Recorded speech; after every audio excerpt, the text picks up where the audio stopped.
नमस्ते बच्चों, आज की वीडियो में हम करेंगे एक्सरसाइज 8.2 का क्वेश्चन नंबर फर्स्ट का फोर्थ पार्ट और फिफ्थ पार्ट। लास्ट वीडियो में हम पहले 3 पार्ट कर चुके हैं, तो आज हमें ये दोनों पार्ट करने हैं। ठीक है, चलिए स्टार्ट करते हैं।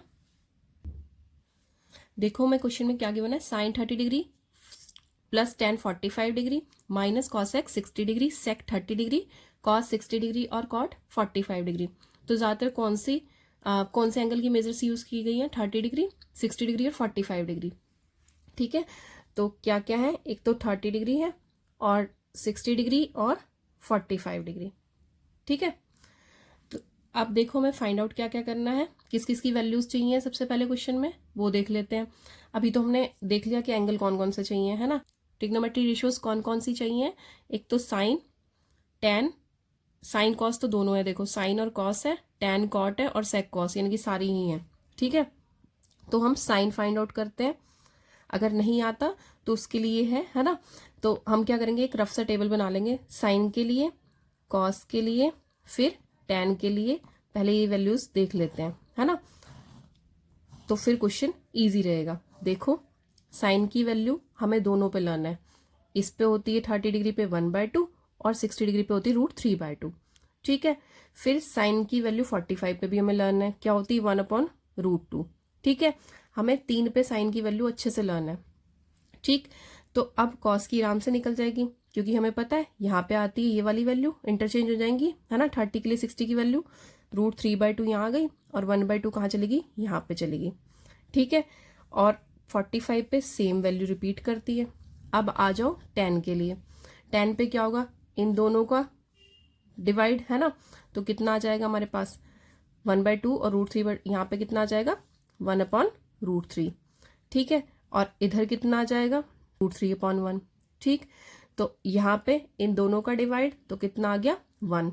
ठीक है, वैसे भी हमें लर्न है 45 पे वैल्यूज कैसे, पहली दो वैल्यूज क्या होती है 1/√2, पहली दो वैल्यूज होती है 1/√2, अगली दो वैल्यूज पे 1 होता है 45 पे, और लास्ट की दो वैल्यूज क्या होती हैं, इसका रेसिप्रोकल यानी कि √2। ठीक है, तो आराम से मैं सारा टेबल लर्न है, लेकिन फिर भी अब देखो क्वेश्चन के अकॉर्डिंग अपने निकाल लेते हैं। साइन का क्या होता है, कॉजेक होता है। ठीक है, तो कॉजेक आ गया हमारा 2, इसमें वैल्यू इसका रेसिप्रोकल तो 2/√3। ठीक है, और यहाँ पे इसका रेसिप्रोकल तो क्या आ गई √2। ठीक है, फिर आई सेक की वैल्यू, सेक की वैल्यू क्या हो जाएगी हमारे पास, कॉज का रेसिप्रोकल तो कितना आ जाएगा 2/√3। ठीक है, और यहाँ पे कितना आ जाएगा इसका रेसिप्रोकल 1/2 का, तो 2। सेम चीज़ आप डायरेक्ट भी कर सकते थे, इसको इधर और इसको इधर रिप्लेस कर सकते थे, है ना, और √2 बन गया आराम से टेबल हमारा। कितनी देर लगी, सिर्फ एक साइन की वैल्यू अगर आपको लर्न है तो सारा टेबल आराम से कंप्लीट हो जाता है। 45 की तो वैसे ही लर्न हो जाती है, क्योंकि इसमें कुछ है ही नहीं, 1/√2, एक बार 1 ले लोगे और अगली वैल्यू में √2 ले लोगे। ठीक है, तो बस अगर हमें टेबल अच्छे से आता तो फिर वैल्यूज पुट आउट करो और आंसर निकालो। साइन 30 डिग्री कितना हो गया 1/2, प्लस टेन 45 पे कितना है 1 है, माइनस कॉज एक्स 60 डिग्री पे कितना है 2/√3। ठीक है, अब नीचे आ जाओ, ये ध्यान रखना ये इक्वल्स टू इसके सामने डलना चाहिए, मेरा थोड़ा ऊपर चला गया। ठीक है, तो क्या आ जाएगा हमारा सेक की, अब देखो सेक 30 डिग्री की वैल्यू, सेक 30 डिग्री की वैल्यू कितनी है हमारी 2/√3, फिर plus cos 60 degree, cos 60 degree 1/2, plus cot 45, cot की तो सिंपल इसी का रेसिप्रोकल होगा ना, तो कॉट 45 की वैल्यू क्या है 1 होती है ना, कॉट 45 की वैल्यू क्या होती है 1 होती है।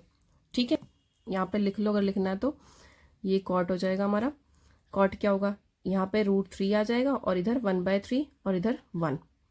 ठीक है, चलिए अब आ गई हमारे पास, अब देखो सारी वैल्यूज आ गई हमारे पास। ठीक है, अब क्या करेंगे, अब इनका एलसीएम लेते हैं। ऊपर कितना एलसीएम आएगा, ऊपर देखो इनका एलसीएम कितना आएगा 2√3 ऊपर एलसीएम होगा। ठीक है, 2√3 एलसीएम आया तो 2 से डिवाइड 2 कैंसिल आउट हो गया, 3 ऊपर मल्टीप्लाई हो जाएगा, प्लस यहाँ पे 1 है, डिनोमिनेटर में भी 1 है, तो 2√3 एज इट इज पूरा चला जाएगा। फिर माइनस √3 से ये डिवाइड होगा तो कितना बचा, √3 से ये डिवाइड होगा तो कितना बचा 2 बचा, तो 2 × 2 हो गया।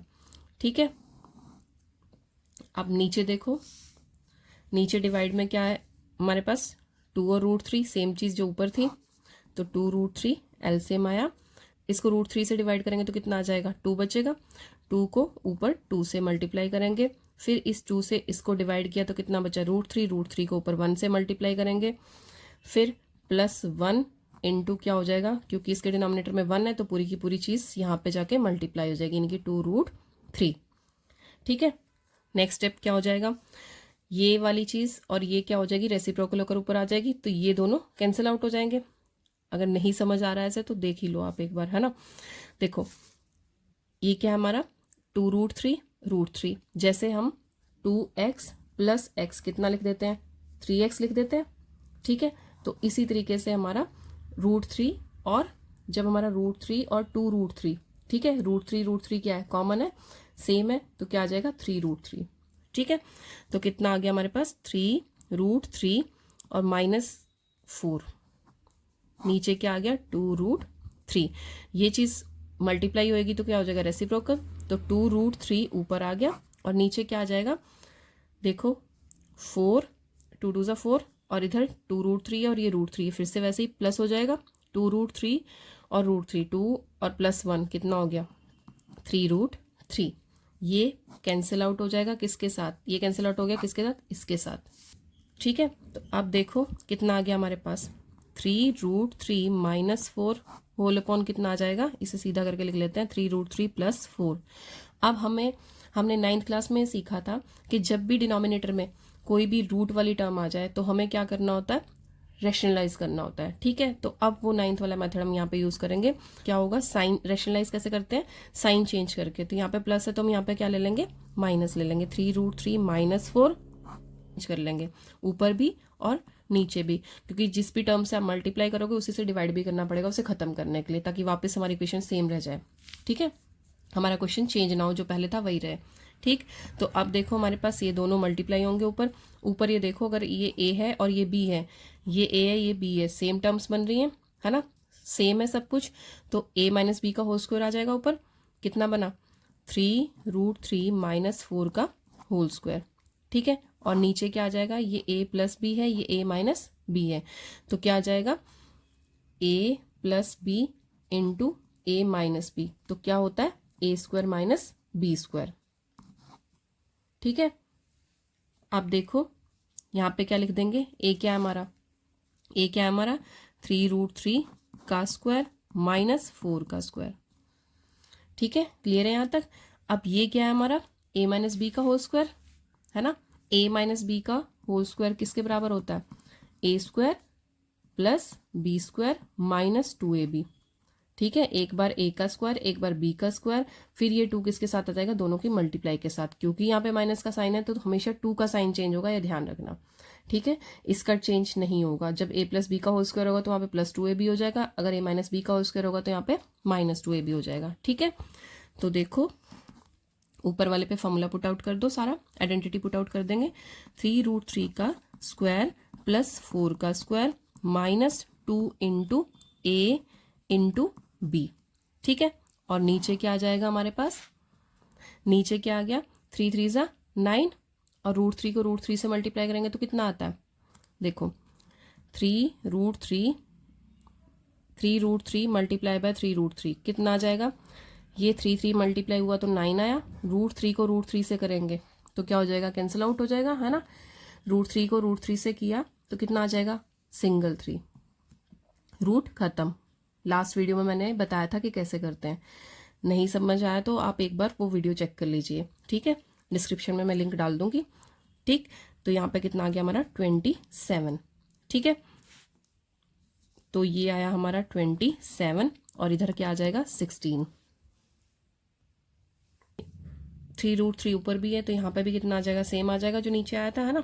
तो क्या आया 27 + 4 4 ज़ा कितना हो जाएगा 16 -4 2 ज़ा 8 8 3 ज़ा 24√3 24√3, और नीचे कितना आ जाएगा 27 - 16 किया तो कितना आ गया 11 आ गया।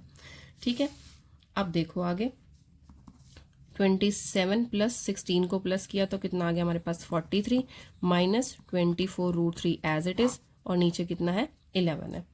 ठीक है, तो ये क्या हो गया हमारा आंसर हो गया।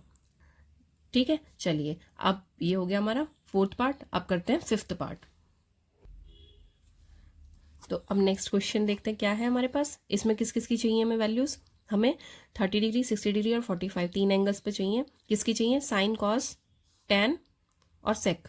ठीक है, तो साइन कॉस की वैल्यूज तो हमें अच्छे से लर्न हो गई है ना, 30 डिग्री पे भी और 60 डिग्री पे भी। कैसे, साइन की 1/2 और इधर √3/2। फिर कॉस की वैल्यू यहाँ पे √3/2 और यहाँ पे 1/2। ठीक है, अब 45 पे हमें tan की चाहिए, तो 45 पे tan कितना होता है, tan होता है 45 पे 1। ठीक है, और क्या चाहिए, सेक चाहिए। सेक किसका उल्टा आता है, सी का उल्टा होता है, सी का उल्टा सेक किस पे चाहिए हमें, 30 डिग्री पे। तो 30 डिग्री पे सेक की वैल्यू क्या होएगी, सी का उल्टा यानी कि 2/√3। ठीक है, आ गई सारी वैल्यूज। तो चलिए स्टार्ट करते हैं पुट आउट करनी। तो 5 into cos square 60, cos square 60 का मतलब ये 60 डिग्री पे वैल्यू 1/2 का क्या है, स्क्वायर है। ठीक है, तो प्लस 4 इंटू सेक का स्क्वायर 30, सेक 30 डिग्री पे वैल्यू कितनी है 2/√3, उसका क्या है स्क्वायर है। फिर माइनस tan 45 पे वैल्यू कितनी होती है 1 होती है। ठीक है, उसका स्क्वायर। अब आ जाओ नीचे, साइन स्क्वायर 30, साइन की वैल्यू 30 पे कितनी है 1/2 होल 1/2 का स्क्वायर हो गया। ठीक है, कॉस स्क्वायर 30, कॉस की वैल्यू 30 पे कितनी है √3/2 का स्क्वायर। ठीक है, इसे सॉल्व करते हैं। क्या हो जाएगा, 5 इंटू 1/4 आ गया यहाँ पे, प्लस इधर कितना आ जाएगा 4 इंटू 2 टाइम्स इसे मल्टीप्लाई करो तो 4/3, √3 को 2 बार मल्टीप्लाई करेंगे तो 3 आ जाएगा, माइनस 1। नीचे क्या आएगा 1/4 प्लस √3 को 2 टाइम्स 3 और नीचे 2 को 4। ठीक है, 2 को 2 टाइम्स करेंगे तो 4 आ जाएगा। ठीक है, अब देखो हमारे पास क्या आया, इधर से 5/4 प्लस 16/3 माइनस 1 होल अपॉन नीचे क्या है 4 है, तो डिनोमिनेटर में एलसीएम कितना आया 4 आया, और नुमरेटर हमारे नुमरेटर एज इट इज आ जाएंगे, यानी कि 1 + 3 आ गया। इसी तरीके से ऊपर एलसीएम ले लो, कितना आएगा 4 और 3 का एलसीएम कितना हो जाएगा 12 हो जाएगा। ठीक है, 4 से डिवाइड किया 3 बचा, 5 × 3 हो गया। फिर प्लस 3 से डिवाइड किया इसको तो 4 बचा, 16 × 4 हो गया, माइनस 1 के डिनोमिनेटर में कुछ भी नहीं था तो पूरा 12 ऊपर जाके मल्टीप्लाई होएगा। ठीक है, नीचे कितना आ गया 4/4, 3 + 1 4 और नीचे भी 4 था, तो 4 से 4 कैंसिल आउट हो गया। ठीक है, उसे सॉल्व करके देखते हैं क्या क्या आ गया हमारे पास। 5 3 ज़ा 15 प्लस 16 इंटू 4 कितना हो जाएगा 64, माइनस 12 होल अपॉन कितना आ जाएगा 1। ठीक है, अब इन्हें दोनों को प्लस करो, कितना आया 79 माइनस 12 अपॉन क्या आ जाएगा, अरे 12 यहाँ पे 12 आना था। ठीक है, अपॉन 12, तो 79 माइनस 12 कितना आ जाएगा हमारे पास 67/12। तो ये हो गया हमारा आंसर। कोई मुश्किल चीज़ नहीं है इनमें, बहुत इजी है, बस हमें टेबल लर्न होना चाहिए, और टेबल लर्न करने की वही ट्रिक है, एक साइन की एक बार सारी वैल्यूज लर्न कर लो, बाकी सारी आराम से हो जाएंगी। ठीक है, तो चलिए आज के वीडियो में इतना ही, मिलते हैं नेक्स्ट वीडियो में। तब तक के लिए कीप प्रैक्टिसिंग, अभ्यास करते रहिए। ओके, जय हिंद बच्चों।